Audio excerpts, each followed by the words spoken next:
Boa noite. Em Brasília, 19 horas.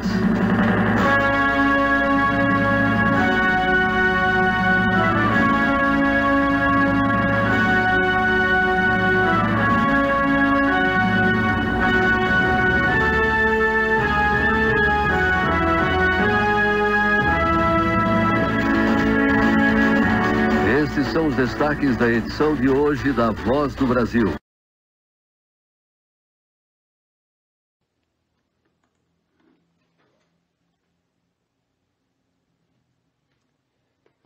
Bom dia, boa tarde ou boa noite, não sei em que momento que você está ouvindo ou assistindo esse vídeo. Também não sei se tem alguém assistindo, porque afinal nesses dias que estamos vivendo, tudo trata-se de uma enorme incerteza, mas enfim, estamos aqui para dar início a essa série de aulas que vocês teriam presencialmente, né? Mas infelizmente, por conta das circunstâncias, nós precisamos buscar outros meios de transmitir esses conteúdos para vocês. Bom, meu nome é Vinícius, ao longo desse ano vou ser o professor de História do Brasil para vocês. E nessa primeira aula nós vamos começar com uma pequena apresentação, né, da disciplina, de como que a gente vai trabalhar ao longo do ano. E ao final eu vou passar algumas dicas para vocês de como estudar melhor um pouquinho em casa, certo? Vou começar por uma apresentação minha, para vocês conhecerem um pouquinho quem sou eu, né, o que eu faço da vida, por que eu estou no cursinho, por que eu dou aula. Como já falei, meu nome é Vinícius, sou formado em História pela UEL, terminei o curso ano passado. Estou aqui no cursinho desde 2018, né, então esse é meu primeiro, segundo, terceiro ano no cursinho. E é a segunda vez que eu pego a disciplina de História do Brasil. Ano passado eu estava com História Geral. Normalmente nessa primeira aula eu perguntaria se alguém tem interesse em cursar História, mas eu estou vendo agora que vai ser impossível eu receber essa resposta de vocês. Mas enfim, só falando um pouquinho do curso, porque eu sempre gosto de tentar chamar as pessoas para fazerem o curso, né? O curso de História não é um curso de licenciatura, né? Ou seja, ele te dá a possibilidade de se tornar professor depois que você completa o curso, né? Então eu completei esse curso ano passado, esse ano eu peguei uma disciplina especial no mestrado e por isso que eu continuei no cursinho dando aulas também, tá? Aqui no cursinho a gente trabalha a divisão das áreas de História da seguinte forma. A área de História Geral, que seria a área de História do Mundo, ela fica a cargo do Juninho. Vocês vão conhecer ele ainda essa semana, né? A área de História do Brasil fica sob minha responsabilidade e os plantões de História que normalmente vocês teriam naquele período ali entre as aulas, entre a aula do noturno e entre a aula do vespertino e a aula do noturno, ficaria com o Daniel. Mas devido à nossa impossibilidade aí das aulas presenciais, por enquanto vocês ainda não terão esses plantões, certo? Mas vamos torcer para esse momento passar logo e todo mundo voltar a se reunir presencialmente no cursinho.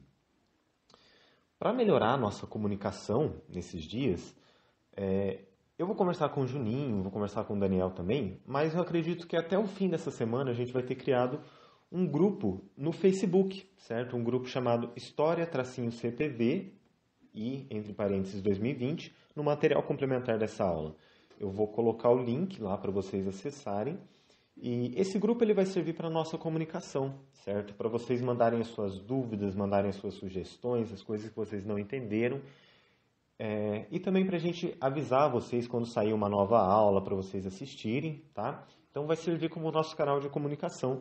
Espero que vocês aproveitem bastante. Bom, para darmos continuidade, antes, só deixa eu fazer um meia-culpa, né? Acredito que essa aula, ela representou um desafio enorme para mim. Eu não estou acostumado a gravar vídeos e gravar aulas explicando, sem estar olhando para vocês, né, presencialmente. Mas eu acredito que tudo na vida é uma oportunidade para a gente aprender, né?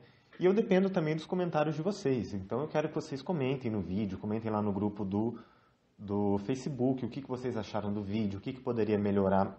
O que poderia melhorar, às vezes eu falar mais devagar ou falar mais rápido, não sei. Eu dependo muito do feedback de vocês, certo? Do retorno de vocês.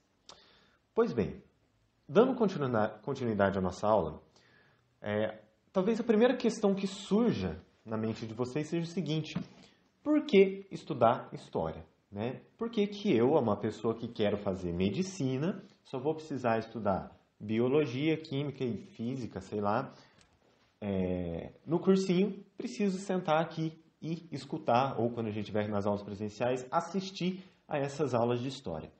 Bom, vamos começar pelo óbvio, né? Primeira razão, que você vai estudar história para ir bem no vestibular da UEL e no Enem, e também em outros vestibulares que eu sei que vocês vão acabar fazendo por aí, certo? E o que acontece com o vestibular da UEL? Você já deve conhecer, mas se não conhecem, busquem conhecer, tá? Como que funciona a estrutura do vestibular da UEL, quais que são as fases, o que cai em cada fase. Antes de começarem a estudar, tentem conhecer esse vestibular, mas, para eu já adiantar aqui para vocês, vou falar que ele funciona da seguinte forma. Na primeira fase do vestibular, que é aquele primeiro dia de provas, nós temos 60 questões. Dessas 60 questões, entre 6 e 7 questões são de história. Aí você fala assim, beleza, eu não preciso de história porque eu vou fazer engenharia mecânica. Então, eu vou deixar de estudar história e no dia do vestibular eu vou acertar 54, 53 questões na primeira fase e beleza, passei, não precisei acertar as questões de história. Tudo bem, com essa autoconfiança você pode pensar assim, tranquilamente. No entanto, não se deixe enganar. Olha só. O vestibular da UEL trabalha muito com a interdisciplinaridade. O que é isso? Quer dizer que, além das questões especificamente de história, você vai encontrar conteúdos de história em mais ou menos 50% da prova.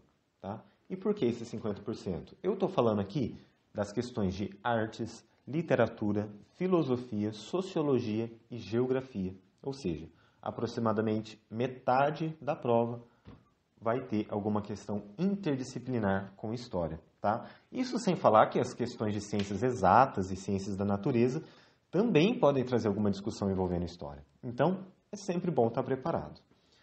Já na segunda fase, né, depois que você é aprovado nessa primeira fase, você vai fazer a fase das específicas. Quais são os segredos que aparecem aí? Primeira coisa, pelo menos 14 cursos da UEL têm a disciplina de História como específica. Vou falar rapidinho essa lista de cursos para vocês, mas depois vocês podem conferir no material complementar da aula. Olha só. Preste atenção se o seu curso, se o curso que você quer, não está aí no meio desses dois.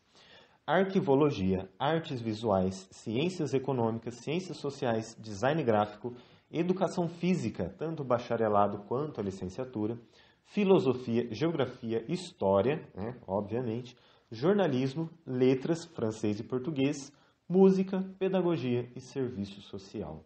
Tá? Então vejam só, esses 14 cursos de graduação da UEL têm a disciplina de história como específica. Vai cair na segunda fase, você vai ter que saber escrever ali, se você quiser ser aprovado.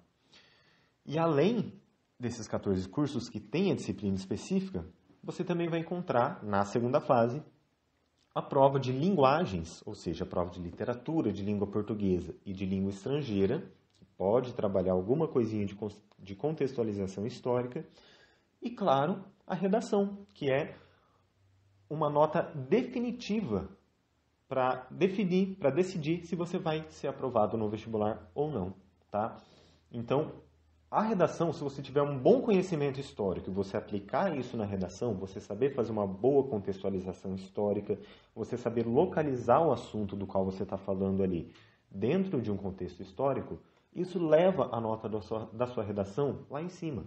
Tá? Então, por isso que é muito importante você aproveitar esses conteúdos de história. Se há uma matéria que você não gosta, que você não consegue entender, se esforce ainda mais, tá? Porque a gente tem que pegar as nossas fraquezas, os nossos pontos fracos e potencializá-los. Acabar, pelo menos, neutralizando essa pequena dificuldade que a gente pode ter.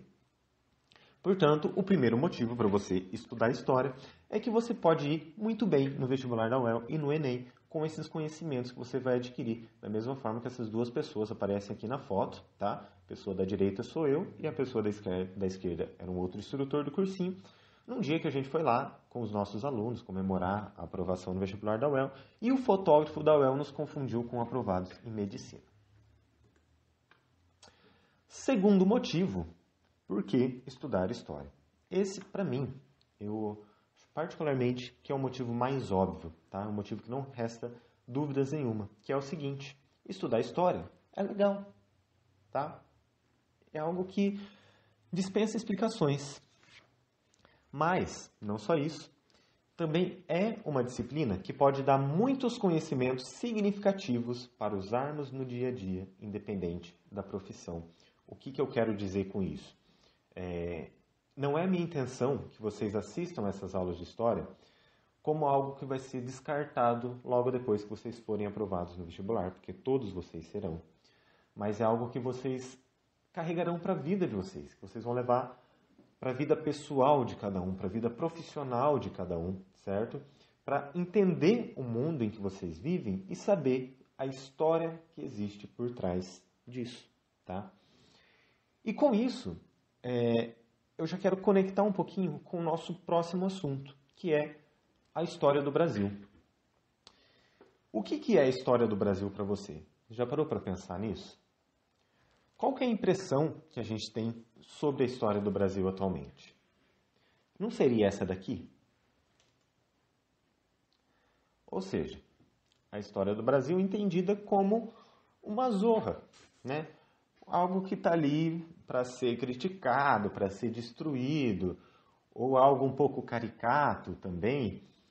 Mas, na verdade, apesar de também ser uma zorra a história do Brasil, eu admito que em alguns pontos a gente chega até a falar nisso, mas a história do Brasil também significa nossa identidade como povo, certo? O que é identidade? Aquilo que serve para o nosso reconhecimento como pessoas, o nosso reconhecimento como sociedade, tá? Então, a história do Brasil, ela vai servir para nós entendermos essa nossa identidade como povo. E, portanto, se a gente compreende que a história é o conjunto das ações humanas no tempo e no espaço, então a história do Brasil, logicamente, seria o quê? A história do conjunto das ações dos brasileiros no tempo e no espaço. Porque, vejam bem, essa ideia que para nós parece óbvia, de que todos nós brasileiros somos iguais em direitos e deveres, independentemente da etnia, da religião, da classe social, do gênero e do time de futebol, ainda é muito recente. E nós ainda questionamos se isso realmente acontece na prática. Por isso que entender a trajetória histórica do nosso país permite que nós compreendamos muitos dos problemas, desafios e características que nós observamos no presente, tá? Avançando, se a gente observar essa linha do tempo, a gente consegue localizar quando que começa, entre aspas, né, a história do Brasil. Vamos ampliar ela aqui. A história do Brasil, ela começa praticamente simultâneo a esse período aqui, que eu estou apontando, da Idade Moderna, na história do mundo, né, na história geral. Mas essa ainda é uma divisão tanto que segue um ponto de vista muito europeu, tá? A história do Brasil ela aparece como tendo início na Idade Moderna, mas e tudo isso que veio antes aqui? Então o Brasil não tinha história? A gente vai ver que não, né? Se a gente considerar que história são todas as ações humanas ao longo do tempo e do espaço, os nossos povos nativos, os indígenas que habitavam aqui, tinham uma história muito maior nesse período anterior a esse período que começa a história do Brasil, pelo ponto de vista dos europeus, certo? Avançando. Como se divide, então, essa história do Brasil? Existem várias formas de nós dividirmos a história do Brasil, mas a mais comum delas seria a forma de divisão política, certo? Que o nome já diz tudo, né? Aquela divisão da linha do tempo da história do Brasil que considera os principais eventos políticos que fazem parte da nossa história. Então, por essa perspectiva, essa imagem eu vou deixar no material complementar para vocês olharem com mais calma depois, mas nessa perspectiva, pela história política do Brasil, nós teríamos 4 períodos principais, tá? O período pré-colonial, que vai do descobrimento do Brasil em 1500 até o início da colonização, efetivamente, que só se deu 30 anos depois. O período colonial, que é o período maior, o período mais extenso em tempo da história do Brasil, que vai de 1530, início da colonização, até 1822, então a independência do Brasil, certo? Terceiro período, o período imperial, começa com a independência e termina com a proclamação da República, lá em 15 de novembro, nosso querido feriado de novembro. E, finalmente, fechamos com o período republicano, né, que começa com a proclamação da República, obviamente, e chega até os dias de hoje, apesar de que nessa imagem que eu coloquei, está aqui só até 2016. Né? Então, essa imagem está um pouquinho desatualizada. Mas eu apresento essa linha do tempo para vocês só para falar que ela é a mais usada, mas não significa que é a única forma de dividir a história do Brasil possível. Tá? Na verdade, a gente pode dividir essa história do Brasil usando diversos critérios, os critérios que a gente preferir. Então, isso fica muito a critério, com o perdão da redundância aí, a critério do pesquisador ou da pessoa que estuda. Então, a gente pode usar, por exemplo, critérios econômicos, critérios culturais e até mesmo critérios linguísticos, né? Falando as línguas que foram mais faladas no Brasil em cada período do tempo. Talvez vocês se surpreenderiam em saber que no período colonial, o português, como nós conhecemos hoje, não era a língua mais falada no Brasil. Tá? A língua mais falada no Brasil era as línguas nativas, indígenas e aquelas línguas que eram resultantes da mistura das línguas nativas africanas com as línguas indígenas e com o nosso português. Né? Mas o português ele só se tornou mais comum a partir do período imperial, quando nós nos tornamos uma nação propriamente dita. No entanto, como eu falei para vocês, já repetindo, nossa forma mais comum de divisão é a divisão política, é essa divisão que eu apresento aqui para vocês. E a nossa apostila, gente, ela está dividida dessa forma, tá? E a maioria dos materiais que você vai encontrar por aí também está dividido dessa forma. No entanto, ao longo desse ano, eu estou com uma ideia um pouquinho diferente. Eu não vou trabalhar estritamente naquilo que está aparecendo na apostila. Eu quero trabalhar uma nova abordagem. Vamos passar para ela agora. Eu quero trabalhar a história política, a história do Brasil com vocês, a partir de uma perspectiva social. Tá? E o que significa isso? Uma perspectiva social significa que nós vamos entender a história do Brasil através das práticas, costumes, hábitos e diversidades dos grupos e classes sociais brasileiras. Então, nós vamos entender o Brasil a partir da sua população, tá? Das pessoas que habitaram o Brasil ao longo de toda essa história. E a política e a economia do Brasil vão servir apenas como pano de fundo. Pano de fundo é aquela coisa que fica no fundo do teatro, né? Dando o cenário dessa peça, dessa atuação que nós vamos descrever para vocês. Portanto, o nosso objetivo principal ao longo das nossas aulas vai ser entender o que é e como que se desenvolveu o povo brasileiro. Então, a gente já remete àquela ideia da identidade que eu falei para vocês no início da aula. O que é a história do Brasil? É a nossa identidade como povo. Então, nada mais justo do que nós focarmos os nossos esforços em entender o que é esse povo, por que nós fazemos parte dele e qual que é o nosso papel como povo dentro dessa nação. Tá? Portanto, o nosso foco, o foco das nossas aulas, estará voltado para o dia a dia dos milhões de homens e mulheres que fizeram o Brasil ser o que é hoje, mas que nunca tiveram seus nomes lembrados em nomes de ruas e livros didáticos. Já encaminhando para o final da nossa aula, eu queria só passar para vocês algumas dicas de estudo antes da gente entrar nos conteúdos mesmo, tá? Que vai ser o que a gente vai fazer a partir da semana que vem. Essa primeira aula foi realmente só para apresentar um pouquinho da disciplina para vocês, apresentar a forma como nós vamos trabalhar esses conteúdos, né? Então, vale muito a pena nós entendermos como que a gente pode aproveitar melhor o nosso tempo de estudo em casa. Então, vamos lá para essas dicas práticas. O que você deve fazer para estudar com autonomia e organização? Guardem bem essas palavras, são duas palavras-chave, são duas palavras muito importantes para vocês que estão fazendo cursinho agora e, se Deus quiser, e se for graças ao esforço de vocês, ano que vem vocês estarão fazendo um curso de graduação na UEL, tá? A partir desse momento da nossa vida, a gente começa a depender menos de pai, mãe, de professor, de pedagogo, né? Essas pessoas que ficam puxando as nossas orelhas para a gente estudar mais. E dessa forma, a gente começa a desenvolver mais autonomia e organização de estudos. Ou seja, autonomia é a capacidade que você tem de estudar por conta própria, de aprender por conta própria. Não significa que você vai aprender tudo sozinho, mas que você vai saber definir aquilo que você quer aprender, aquilo que você não quer aprender, o que é importante e o que não é, tá? E como que você vai organizar esses conteúdos para você aproveitar melhor o seu tempo de estudo, não perder o tempo que você reserva diariamente, depois do seu trabalho, depois de você cuidar da sua casa, cuidar da sua família, aquelas 2 horinhas de estudo que você vai reservar ali tem que ser bem organizada para você aproveitar bem. Então, prestem atenção nessas dicas. Tenho certeza que muitos outros professores vão falar elas para vocês também, mas eu estou aqui reforçando esse recado. Primeiro ponto, gente, façam anotações. Em absolutamente tudo que vocês forem estudar, façam anotações. Seja assistindo videoaulas, seja ouvindo audioaulas, lendo os materiais, lendo os textos didáticos que a gente preparar para vocês, em tudo, façam anotações, tá?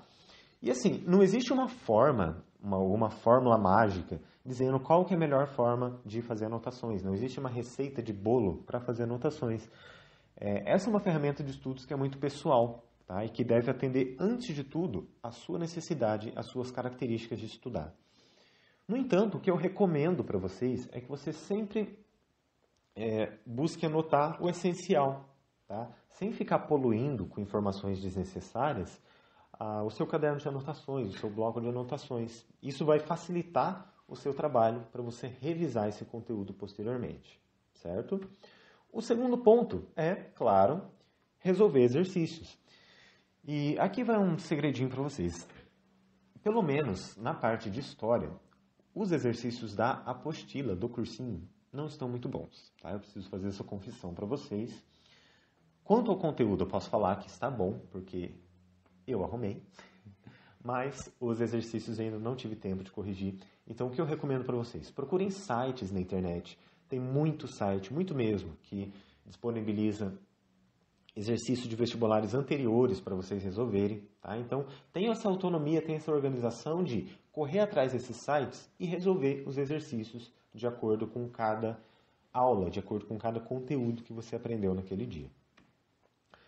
Terceira dica, pratique a sua escrita, certo? Vocês vão ver como que isso vai ajudar vocês ao longo desse ano. Por quê?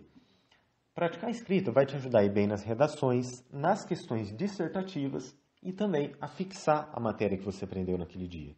Então, se você se acostumar, ao final de cada aula, ao final de cada hora de estudo, você tirar um tempinho para escrever, como se fosse um texto mesmo, aquelas coisas que você aprendeu, você vai ver como que isso vai te ajudando a melhorar a sua escrita. E, com certeza, é uma coisa que você vai usar bastante ao longo da sua graduação, independente do curso que você escolher. Quarto ponto, busque materiais complementares. O que eu quero dizer aqui com materiais complementares? Eu estou dizendo para vocês assistirem vídeos, ler livros, ler jornais, ler revistas que te ajudem tanto a compreender a matéria e também a fazer uma revisão daquilo que você já aprendeu, certo? Então, esses materiais complementares, eles ajudam o conteúdo da matéria a ficar fresquinho na sua cabeça e também a trazer novas questões. Então, às vezes, uma coisa que você achou que você tinha entendido na aula, quando você vê isso sendo falado numa notícia ou num livro, pode surgir alguma dúvida, tá? Então, é muito importante vocês sempre trabalharem esse estímulo ao cérebro, esse estímulo ao aprendizado de vocês para a matéria se fixar, para o conhecimento ser construído da forma como ele deve ser. E, por último, mas a não menos importante dica, descanse, tá? Eu acho que essa talvez seja a dica mais importante dessas 5, porque não adianta nada você fazer todo um esforço em estudar, em aprender a matéria, se você não reservar nenhum tempo para cuidar de você mesmo, tá? Então, estudem, se esforcem, se dediquem, mas também façam as coisas que você gosta, que te ajudem a relaxar, sempre que você vê que você está se esforçando demais. Tá? O nosso cérebro ele é um músculo. Se você trabalhar flexionando ele o tempo todo, vai chegar um momento que você vai ter uma contusão e você não vai conseguir mais se exercitar. Certo? Então o músculo ele também precisa relaxar para você conseguir absorver todo aquele conhecimento que você veio estudando. Agora sim, para finalizar a nossa aula, eu queria fazer algumas recomendações para vocês. E eu vou passar elas bem rapidinho aqui, porque no material complementar dessa aula, que vai estar num PDF, junto com a pastinha do Drive, uns materiais complementares que vocês podem acompanhar. Ou seja, são sites, canais do YouTube e podcasts. Já conhece podcast? Se você não conhece, faça um experimento. Principalmente se você passa muito tempo dentro de ônibus, lavando louça, limpando a casa. Podcast é uma espécie de programa de rádio gravado, tá? Que você baixa no seu celular, coloca o seu foninho e fica escutando a hora que você quiser. E existem vários podcasts hoje na internet brasileira. Alguns com conteúdo duvidoso, mas muitos deles com conteúdos de qualidade e confiáveis. E eu vou recomendar alguns desses sites, alguns desses canais para vocês aqui. O primeiro é o site do Café História. Tá? Ele talvez seja o maior site de história escrito por especialistas no Brasil. Então, é conteúdo bom, é conteúdo de qualidade e é conteúdo fácil de entender. Não é um site cheio de texto complicado, você não entende nada. Então, vale a pena vocês acessarem o site uma vez por semana, sempre depois de uma aula de história, para vocês verem o que tem de novidade para vocês aprenderem ali. Segunda dica é o Leitura Obriga História. O Leitura Obriga História ele é, na verdade, um projeto. Tá? Então, você vai encontrar um site dele, um canal do YouTube e, atualmente, eles estão produzindo 4 podcasts diferentes. O Leitura Obriga História também é produzido por especialistas. O foco deles é história. Então, você vai achar bastante vídeo no YouTube para revisar a matéria. Vai achar podcasts para você aprender um pouco mais sobre um determinado assunto. Então, vale muito a pena acessar. Outra dica é o Nerdologia. Nerdologia é um canal no YouTube que começou com vídeos sobre ciência, sobre tecnologia, sobre biologia, mas que hoje também tem vídeos sobre história. São vídeos muito bons, vídeos de qualidade, são até divertidos de assistir, tá? E o conteúdo também é um conteúdo de qualidade e um conteúdo confiável, certo? No YouTube você vai ver muita coisa sendo produzida de história e a maioria delas, infelizmente, não tem qualidade nenhuma, tá? Então, é sempre bom tomar cuidado, porque às vezes você acha um vídeo lá todo bonitinho, todo muito bem editado, mas as informações históricas que aquele vídeo está trazendo não condizem com aquilo que vai ser cobrado de você no vestibular e não condizem com aquilo que é o mais atual dentro das pesquisas históricas. Outra dica, o podcast do Xadrez Verbal. Xadrez Verbal é um podcast sobre política internacional, mas que também ele é feito por 2 pessoas formadas em História e que o tempo todo eles estão contextualizando essas notícias de política internacional. Então, eles vão falar um pouquinho ali da história dos Estados Unidos, da história da União Europeia, sempre com essa contextualização histórica, certo? Sem focar demais no presente. Então, acredito que vocês vão aproveitar bastante. Dos mesmos produtores do Xadrez Verbal, tem o Fronteiras Invisíveis do Futebol, que é um podcast também, e apesar do nome, ele não é um podcast só sobre futebol. Ele é um podcast sobre história. Então, cada episódio vai falar sobre um país diferente, vai contar sobre a história de um país diferente, e, no meio disso, vão falar um pouquinho sobre o futebol naquele país, claro, porque é a proposta do podcast. E, por último, esse site, História em Foco, que é o site que eu uso. O conteúdo que ele produz em termos de textos, em termos de explicações, não é tão bom assim, certo? Existem sites melhores por aí, mas o História em Foco, ele tem um ponto forte que é as listas de exercícios que ele produz. Então, se você entrar lá, dar uma navegada no site, você vai encontrar muitas listas de exercícios com centenas e centenas de exercícios de história geral e história do Brasil que já caíram em vestibulares anteriores. Então, é muito legal para vocês praticarem quando vocês verem que os exercícios da apostila estão meio fraquinhos, ou que vocês precisam praticar um pouquinho mais, certo? Pessoal, por hoje foi tudo isso, tá? Eu ainda tinha muitas coisas para falar para vocês, mas vou me segurar aqui para eu não me empolgar, para esse vídeo não ficar muito longo, né?